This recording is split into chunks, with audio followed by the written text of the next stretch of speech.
Bismillah, ketemu lagi. Kalau ada yang merhatiin di YouTube Droid Lime, ada satu jenis produk yang enggak pernah dibahas sama sekali. Tapi akhirnya setelah 6 tahun kami berdiri, kami kesampaian juga buat mengulas printer.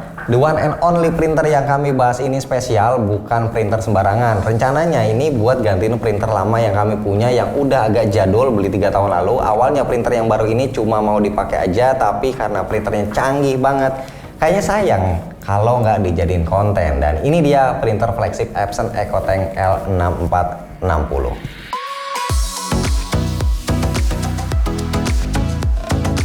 Alasan sebenarnya kami ganti ke Epson ini karena kepingin punya printer profesional di kantor. Kebutuhan ngeprint, script shooting, scan invoice, sekaligus sesekali buat bikin tugas sekolah anak. Opsinya ada printer inkjet, ada juga yang laser. Setelah meneliti lumayan panjang, akhirnya jatuh hatilah ke printer yang inkjet. Sebenarnya simpel aja sih kenapa akhirnya milih inkjet. Pertama, printer inkjet jelas punya size lebih kecil dari laser. Kedua, dia gak hasilin panas pas ngeprint dan lebih hemat listrik. Jadi mendukung campaign eco green dan energy saver juga. Karena yang namanya printer laser biasanya kan harus dipanasin dulu kayak mesin fotokopi. Dan satu lagi, printer laser kan masih pakai toner dan harga cartridge toner itu jauh lebih mahal dari tinta biasa. Balik lagi ke printernya, buat sebuah printer profesional form factor Epson L6460 termasuk compact. Kalau dilihat-lihat ini kayak mesin fotokopi tapi dengan size yang ekstra mini, ringkes banget, nggak makan tempat, bahkan bisa ditaruh di meja kayak gini. Bisa bikin meja kerja kita kelihatan kayak meja kantor-kantor beneran. Experience pertama yang nyenengin banget adalah pas kita isi tintanya. Ujung botol refillnya ini dibuat khusus biar fit di ujung tabung tintanya. Kita tinggal masukin ke ujung tabungnya dan kita cabut pas udah hampir full tabungnya. Nggak ada lagi yang namanya tinta tumpah-tumpah bleber kemana-mana. Begitu selesai isi semua tabung tintanya, kita nyalain printernya. Untuk booting pertama memang butuh waktu sekitar 5-8 menit. Ya memang lumayan lama karena fungsinya memang banyak juga. Oh ya, kontrol panelnya ada di atas, ada layar kecil yang sudah touchscreen. Setelah selesai, printer akan otomatis connect ke WiFi terdekat. Tapi tenang, bisa diganti di menu setting kalau mau connect ke WiFi lain. Ada beberapa fungsi yang bisa langsung kita pakai di printer ini, mulai dari copy buat fotokopi dan scan. Fungsi scan ini bisa langsung di-share ke 3 output, ke komputer yang terhubung, ke cloud, dan ke WSD. Untuk setting cloudnya kita langsung aja ke scan lalu pilih cloud. Nanti printernya akan print QR code seperti ini. Scan QR code-nya lalu login atau buat account Epson Connect baru.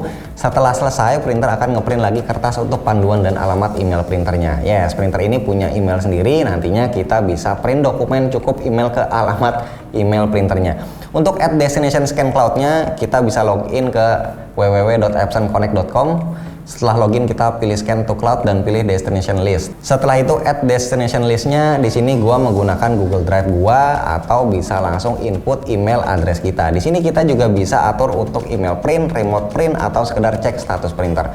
Oh ya, untuk scan atau copy ada 2 cara. Kita bisa buka dan taruh di scanner glass atau kita bisa taruh kertasnya di tray ADF. FYI, ADF itu kepanjangan dari Automatic Document Feeder. Caranya tinggal taruh di sini, nanti kertasnya akan otomatis ditarik ke dalam. Biasanya kalau lewat ADF hasil scannya ini lebih rapi.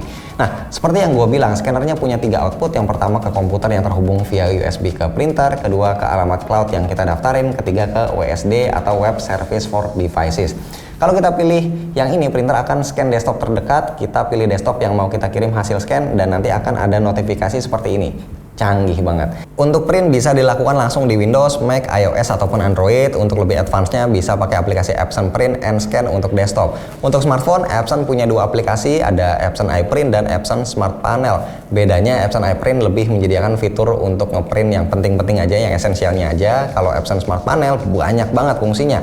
Mulai dari ngeprint, scan, copy, print head cleaning, sampai lihat video tutorial juga bisa. Ada 2 tray untuk kita naruh kertasnya. Di depan ada paper cassette yang bisa muat kertas cukup banyak. Satu lagi di bagian belakang yaitu hanya bisa ditaruh 1 kertas. Ini digunakan untuk taruh kertas yang lebih tebal, misalnya kertas foto. Untuk kualitas printnya sih, aduh nggak usah diraguin lagi. Warnanya gila nih, akurat banget, dan yang bikin happy adalah durasi printnya. Mau kita pakai kualitas yang paling tinggi sekalipun, durasi printnya itu kerasa cepet banget. Jadi bakal bisa hemat waktu, apalagi kalau mau print banyak dokumen. Misal gua mau cetak invoice ataupun ngeprint tugas anak.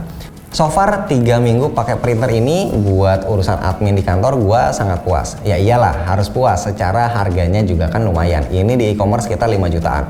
Karena printer ini bisa diandelin buat banyak keperluan, tapi dengan desain yang ringkas, tetap kelihatan profesional. Epson juga berhasil nyertain aplikasi yang bikin lebih gampang buat ngoperasiin printer dengan banyak fungsi yang satu ini. Dan juga seenggaknya kami di Droid Lime tahun ini mau mulai belajar go green, bantu jaga lingkungan dengan pakai gadget-gadget yang lebih ramah lingkungan, termasuk untuk printer. Secara printer ini eco-friendly, nggak menghasilkan panas berlebih dan juga lebih hemat daya.